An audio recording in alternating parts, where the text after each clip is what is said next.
Hello students, let's read the question. So the question is, the ability to maintain internal favorable conditions by a self-regulated mechanism despite changes in the environment is called. पूछा गया है कि जो organism का ability होता है जिसमें environmental condition change होने के बाद भी वो अपना इंटरनल फेवरेबल कंडीशन को मेंटेन कर पा रहा है by a self regulated mechanism, इस एबिलिटी को हम क्या बोलते हैं? Entropy, enthalpy, homeostasis, confirming.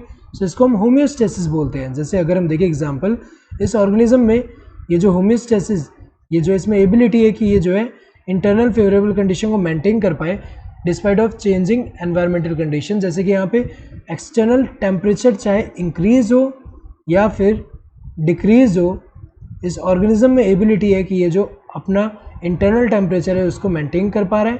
तो अगर हम देखें इसको मेंटेन कर पा रहे हैं, सी से यहाँ पे जो है कांस्टेंट ऐसे लिख रहे हैं कि ये मेंटेन कर पा रहा है। सो टेम्परेचर चाहे इंक्रीज हो या डिक्रीज हो, ये मेंटेन कर पा रहा है। जैसे एग्जांपल ह्यूमन में अगर हम देखें, एक्सटर्नल टेम्परेचर जब इंक्रीज होगा तो स्वेटिंग होता है, जिससे बॉडी कूल डाउन हो जाएगा, जिससे क्या होगा, टेम्परेचर नॉर्मलाइज हो रहा है।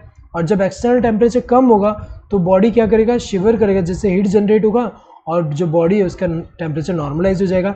ऐसे ऑस्मोलैरिटी भी मेंटेन कर पा रहा है। तो अगर हम देखें, सो ये जो है इस एबिलिटी को होम्योस्टेसिस बोलते हैं। और जो ऑर्गेनिज्म ये एबिलिटी जिनमें है होम्योस्टेसिस का, उस ऑर्गेनिज्म को हम रेगुलेटर बोलते हैं।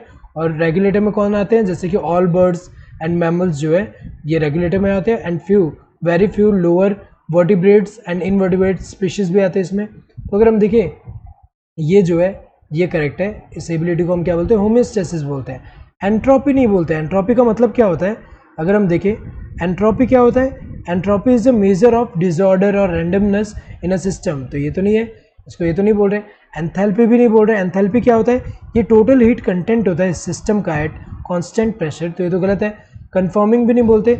जो कन्फर्मर्स होते हैं वो ऐसे ऑर्गेनिजम्स होते हैं जो कि एक्सटर्नल एनवायरमेंटल कंडीशन चेंज होने के साथ साथ अपना जो इंटरनल फेवरेबल कंडीशन को मेंटेन नहीं कर पाते। टेम्परेचर इंक्रीज होगा तो उनका बॉडी टेम्परेचर भी इंक्रीज होगा, टेम्परेचर डिक्रीज होगा तो उनका बॉडी टेम्परेचर भी डिक्रीज होगा। तो अगर देखा जाए वो जो है वो कन्फर्मिंग होते हैं। सो अगर हम देखें इनमें से कौन सा करेक्ट है, this third one. Hope you understood the question. Thank you and all the best.